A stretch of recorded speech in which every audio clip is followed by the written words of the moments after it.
नमस्कार, आप live cities देख रहे हैं। मैं हूं जय शुक्ला। बिहार में डीजीपी के नए आदेश के बाद अब सियासी गर्माहट जो है वो बढ़ चुकी है। आपको पता है कि कल कैबिनेट में कई सारे फैसले निकल कर आए और उसमें से एक फैसला ये भी था जिस पर अब विपक्ष पूरी तरह से नीतीश कुमार को आड़े हाथों लेता दिख रहा है। सबसे पहले हम आपको वो पढ़कर बताएंगे जो आदेश निर्गत किया गया है प्रशासनिक खेमे की ओर से।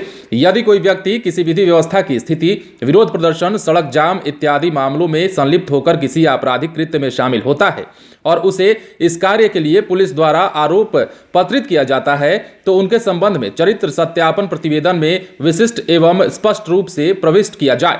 ऐसे व्यक्तियों को गंभीर परिणामों के लिए तैयार रहना होगा क्योंकि उनमें सरकारी नौकरी अथवा सरकारी ठेके आदि नहीं मिल पाएंगे। और इस फैसले के बाद बिहार में सियासत जो है जोर पकड़ने लगी है। कहा यह जाने लगा है कि क्या लोकतंत्र में इसका भी अधिकार नहीं है कि आप अपने समस्याओं के समाधान के लिए सड़क पर उतरकर सरकार को आगाह कर सकें। और इसी को लेकर नेता प्रतिपक्ष तेजस्वी यादव ने सरकार यानी कि नीतीश कुमार को खूब घेरा है। उन्होंने अपने ट्विटर पर भी अपना रोष प्रकट किया है। यूं कह सकते हैं कि तेजस्वी यादव इस बार पूरे गर्म हो गए हैं इस फैसले के बाद।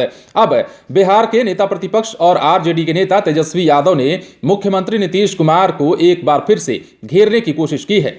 अपने ऑफिशियल ट्विटर हैंडल से एक किए गए ट्वीट के जरिए तेजस्वी ने सीएम नीतीश पर निशाना साधा है।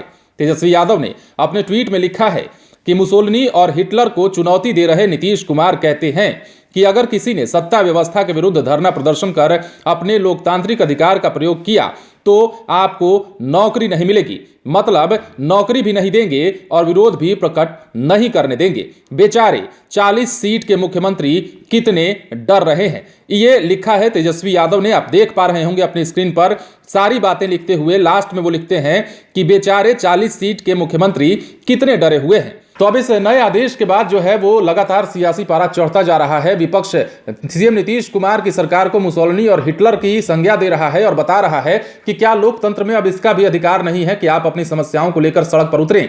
क्या लोकतंत्र में आपको अपनी समस्याओं को सरकार के समक्ष रखने का कोई भी अधिकार नहीं है। और अगर ऐसा करते हैं तो सरकार का यह कैसा फैसला है कि अगर आप सड़क पर उतरकर प्रदर्शन कर रहे हैं, सरकार को जगाने की कोशिश कर रहे हैं, तो आपको सरकारी नौकरी से, सरकारी ठेका से वंचित कर दिया जाएगा। तो इसी पर अब तेजस्वी यादव जो है वो सरकार को घेरने में लग गए हैं। नीतीश कुमार पर उन्होंने इस बार जोरदार हमला बोला है। न सिर्फ नीतीश कुमार पर बल्कि सरकार को भी मुसोलिनी और हिटलर की संज्ञा दी है। जाहिर है उनका इशारा नीतीश कुमार की ही तरफ था और लास्ट में उन्होंने इस इशारे को सही साबित किया है और लिख रहे हैं कि 40 सीटों वाले मुख्यमंत्री कितने डरे हुए हैं और उसके आगे उन्होंने बेचारा शब्द का इस्तेमाल किया है। तो फिलहाल अब इस पर सियासत तेज हो चली है। देखने वाली बात यह होती है कि इसमें विपक्ष की और क्या नई प्रतिक्रिया निकलकर सामने आती है और सरकार की तरफ से इसमें कौन सा पक्ष रखा जाता है। आप बने रहें लाइव सीरीज के साथ, तमाम खबरें आपको देंगे, लेकिन उसके लिए हमारे चैनल को सब्सक्राइब करें।